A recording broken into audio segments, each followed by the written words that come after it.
Okay, this is a 2003 Nissan Sentra GXE. It's an old car, pretty rusty, beat up a bit, Time will do that to you. Oh, first things first, I should mention, when you're doing any work, if you're on your own especially, and it doesn't matter, at all times you should make sure you use jack stands to jack the car up, block it up. Make sure it doesn't fall on you. I got one 3-ton jack stand right there. I got the factory jack that comes in the car for a tire change. And I also got another bottle jack at the bottom there. It's another good 3-4 tons. Plus I also got the tire underneath there, just in case. But safety first, right? Can't do the job if you're not able to do the work. Some of the tools I'm using is this hammer. It's a pretty good hammer, heavy, maybe 2-3 pounds. I got the breaker bar, very essential. When you're doing that nut for the wheel bearing, it can be very tight. I got a screwdriver for prying the dust cap off, a ratchet for any nuts and bolts that I gotta do.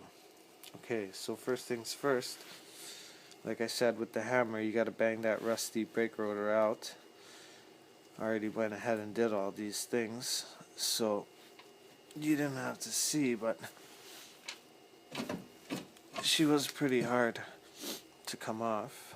Sorry for the bad camera. Not much of a videographer.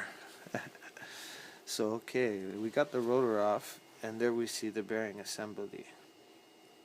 Now, this is the big, it's a 30 mil nut on this car.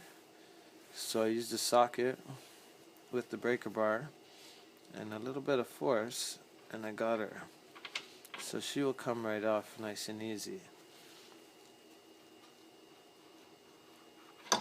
Nice and easy.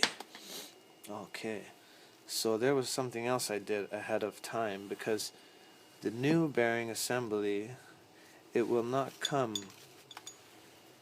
with the studs, so you have to reuse the studs that was in the old one. And because of those ribs at the head, they kind of forge inside there, locking it in. So it took a lot of hammering once again to get this one off, especially it being so old. So let me show you how I did that. I was able to get a deep socket that was able to fit over the head, and then I flipped it upside down, and on the threaded side of the bolt, the stud, I made sure I threaded the nut, the lug nut, all the way down.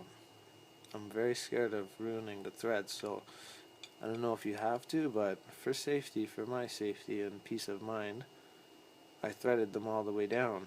And with that 2-3 pound hammer, I gave her a nice slam a few times, and it came off. And now I was able to stick these on the new ones.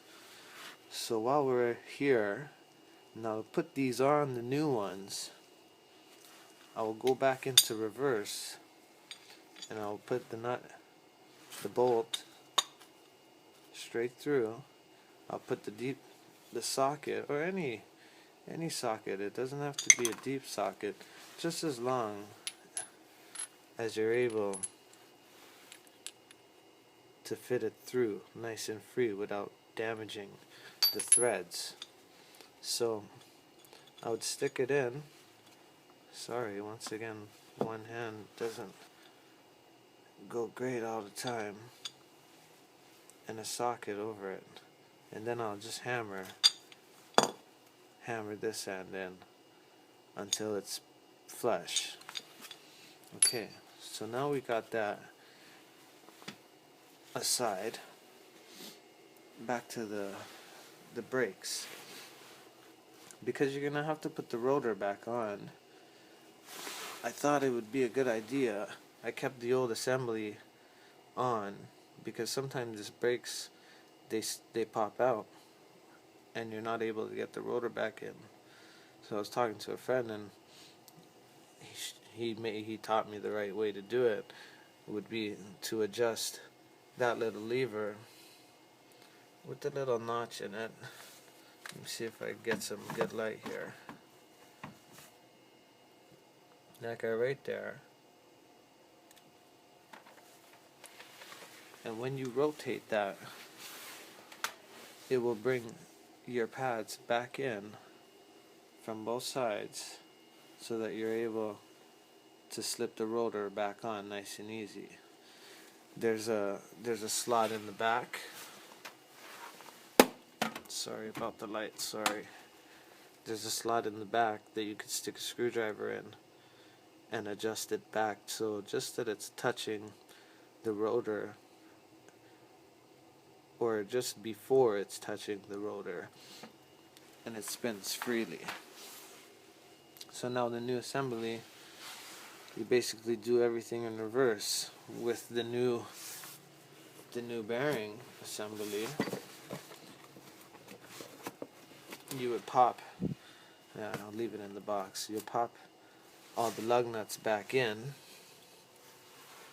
the new assembly, slide it back on, lock it back in, put your rotor back on, and your dust cap. The flathead screwdriver is what you can use to pry this off. Give it a couple taps and it should fly right out like that.